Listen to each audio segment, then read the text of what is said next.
Salut les amis, j'espère que vous allez bien. Aujourd'hui, on se retrouve pour discuter de la carte graphique.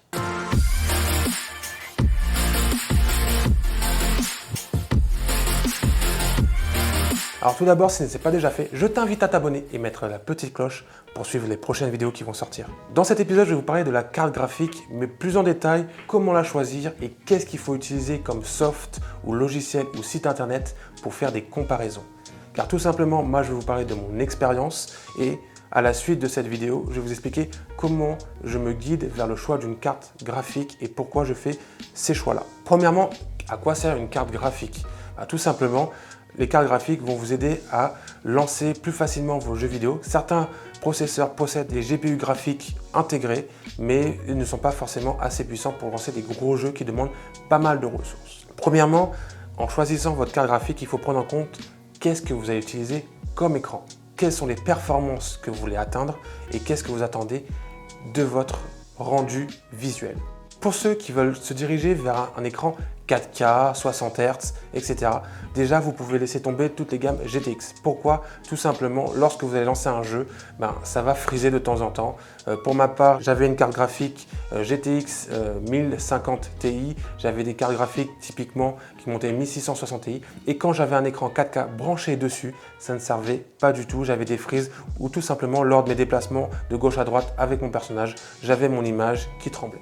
Donc, si vous voulez partir sur un écran 4K, je vous conseille directement de partir sur une gamme RTX qui répondront plus facilement à la demande en termes de résolution de votre écran. Pour ceux qui veulent partir sur un écran Full HD, attention, il y a différents types d'écrans. J'ai fait une vidéo récemment sur la comparaison des écrans avec les fréquences 240 Hz.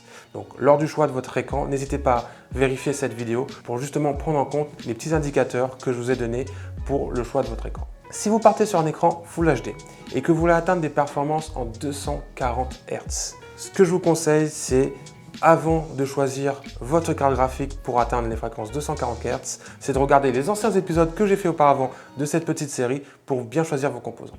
Je vais vous donner un exemple typique. Skyline aujourd'hui joue à Call of Duty en mode équipe sur une fréquence de 230 Hz. Quel est son setup? Donc vous aurez tout en description ou tout simplement la vidéo qu'elle a fait récemment. Elle a un iCore i5 8600K avec 16 Go de RAM et une carte graphique RTX 2070 et elle arrive tout simplement et facilement à atteindre des pics de 230 Hz sur les matchs à mort par équipe. Attention, Warzone est un autre système de jeu. Elle va atteindre des pics à 180 Hz, 150 Hz. Comment choisir sa carte graphique? Tout d'abord, ce qui est important à retenir, c'est le PCI. Qu'est-ce que le PCI? C'est le petit connecteur qu'on va venir brancher juste ici. Et il y a différentes générations. C'est comme pour les disques durs. Donc si vous partez sur une génération 3, partez sur du PCI 3. Si vous partez sur une génération 4, partez sur une carte mère avec du PCI 4. Comme je l'ai expliqué dans le dernier épisode, n'hésitez pas à le voir pourquoi et quel est l'intérêt de partir sur une génération 4. Ce qu'il faut prendre en compte maintenant aujourd'hui, c'est qu'il y a différents ports et connecteurs. Il y a des ports HDMI sur la carte graphique, des ports display aussi.